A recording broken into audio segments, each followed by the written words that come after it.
ಎಲ್ಲರಿಗೂ ನಮಸ್ಕಾರ. ನಿಮ್ಮ ಜೊತೆ ಖುಷಿ ವಿತ್ ಲೈಫ್.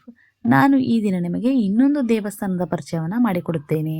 ಅದು ಯಾವ ದೇವಸ್ಥಾನ ಎಂದರೆ ಪರಶುರಾಮನ ದೇವಸ್ಥಾನ. ಇದು ಎಲ್ಲಿದೆಯಪ್ಪ ಹಂಗಾದ್ರೆ ಇದು ನಂಜನಗೂಡಿನ ಶ್ರೀಕಂಠೇಶ್ವರ ದೇವಸ್ಥಾನದ ಪಕ್ಕದಲ್ಲಿಯೇ ಇದೆ.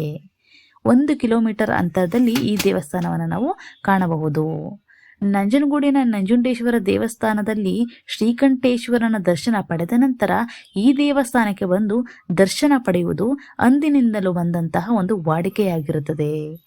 ಈ ದೇವಸ್ಥಾನದ ವಿಶೇಷತೆ ಏನಪ್ಪಾ ಹಂಗಾದ್ರೆ, ಈ ದೇವಸ್ಥಾನದಲ್ಲಿ ಬಂದು ಪೂಜೆಯನ್ನು ಮಾಡಿಸಿ ಪ್ರದಕ್ಷಿಣೆಯನ್ನು ಹಾಕುತ್ತಾರೆ. 3, 5, 9 ಈ ಥರ ಒಂದು ಪ್ರದಕ್ಷಿಣೆಯನ್ನು ಹಾಕಿರ್ತಾರೆ.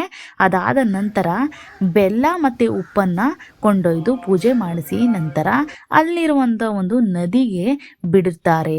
ಇಲ್ಲಿ ಬಿಟ್ಟಂತಹ ಒಂದು ಉಪ್ಪು ಮತ್ತು ಬೆಲ್ಲ ಏನಿದೆ ಅದು ಕರಗುವ ರೀತಿಯಲ್ಲೇ ನಮ್ಮ ಸಂಕಷ್ಟಗಳೆಲ್ಲ ಕರಗುತ್ತದೆ ಎಂಬುದು ಇಲ್ಲಿನ ವಾಡಿಕೆಯಾಗಿರುತ್ತದೆ. ಅಲ್ಲಿ ಸುಮಾರು ಜನ ಉಪ್ಪು ಮತ್ತು ಬೆಲ್ಲವನ್ನು ನೀರಿಗೆ ಬಿಡುತ್ತಾರೆ. ಅದನ್ನೆಲ್ಲ ನಾನು ನೋಡಿ ನಿಮಗೆ ಒಂದು ತುಣುಕನ್ನು ಶೇಖರಿಸಿ ಇಲ್ಲಿ ನಿಮ್ಮ ಜೊತೆ ಹಂಚ್ಕೋತಾ ಇದ್ದೀನಿ.